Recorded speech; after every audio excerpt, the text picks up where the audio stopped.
Greetings and salutations, everyone. It's Lindsay here. There seems to be this grave misunderstanding amongst liberals about libertarians. And I just wanted to shed some light in regards to libertarians' viewpoints and basically touch upon these myths that liberals have amongst libertarians. I like to call this my 5 myths that liberals have about libertarians.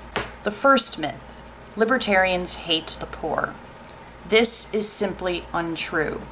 Libertarians do not hate the poor.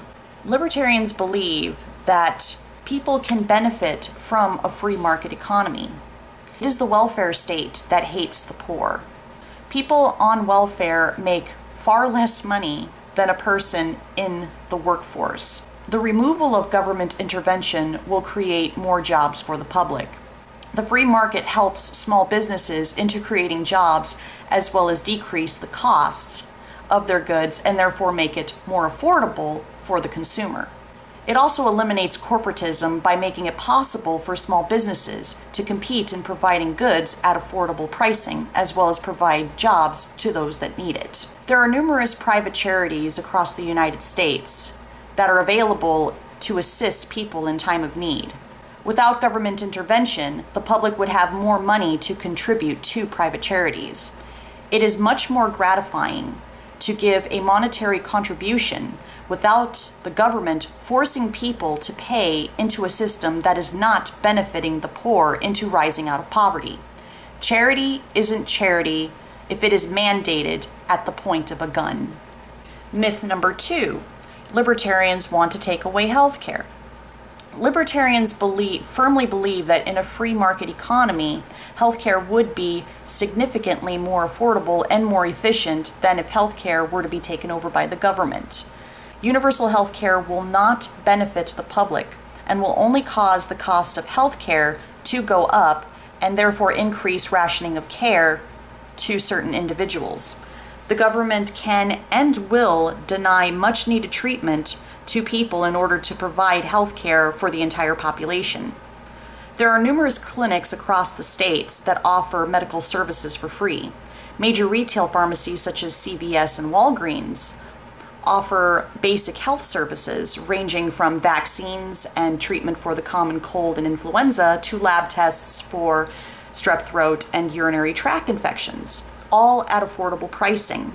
Also, it is against the law for a hospital facility to deny emergency care to a person based on lack of insurance. Myth number 3: libertarians hate old people. Government programs such as Social Security and Medicare do not benefit the elderly. People are now getting less out of Social Security than what they put in. Because Social Security pays poorly, elderly people still have to work in order to maintain their financial needs. In a free market economy, people would have more money to invest in savings so that they are more financially prepared when they reach retirement age. Myth number 4: libertarians support greedy corporations. Libertarians believe that corporations should not be protected by the government. Libertarians oppose bailouts. In a free market economy, there is no such thing as too big to fail. If a business makes poor decisions that wind up costing it money, then it is pointless and wasteful of taxpayers' money to have the government step in and protect it from the consequences. This is the definition of corporatism, which is closer to socialism and even fascism than it is to anything remotely resembling capitalism. Just because libertarians like capitalism doesn't mean that they support the corporate climate as it is now, because what we actually have now is not real capitalism. If you decrease government intervention in the market, big corporations would no longer be bulletproof and protected from mistakes, and small business would have more room to compete. I would highly recommend that any of you out there check out Scotty McKelvey's selection of videos titled Corporatism versus Capitalism, because he goes into very extensive and very informative detail on the subject. And I thought I would save the best for last, my personal favorite. Myth number 5: Libertarians are prejudiced against women and minorities. This is the biggest myth of them all. Libertarians do not hate women and minorities. Libertarians believe that women and minorities, as with poor people, can benefit from a free market economy. The real bigots are not libertarians and conservatives, but neoliberals. They believe that women, blacks, Latinos, all minority groups of any kind are too weak and stupid to make it on their own. They feel the disenfranchised need to be handheld all the way through life by Uncle Sam because in a neoliberal's mindset, that is the only way to keep them from being taken advantage of by straight white males. If you really want to know what neoliberals really think of women, just watch the Life of Julia slideshow that Barack Obama's campaign put together in the last election. Obama depicts this hypothetical every woman as helplessly crippled and wholly dependent on the apparatus of big government for her day-to-day needs and for fulfillment of her goals in life.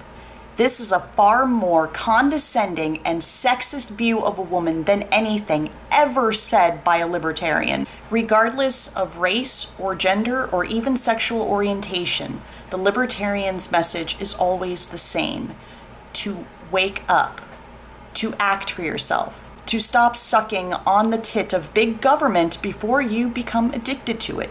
Because once you've become addicted, they've got you exactly where they want you. At the same time, libertarians and some conservatives are not so blindly arrogant as to assume that any group in this country has a monolithic bloc whose votes are a divine right to one party or another. There are many well-known female and minority voices out there that are speaking out in favor of fiscal conservatism and an end to big government.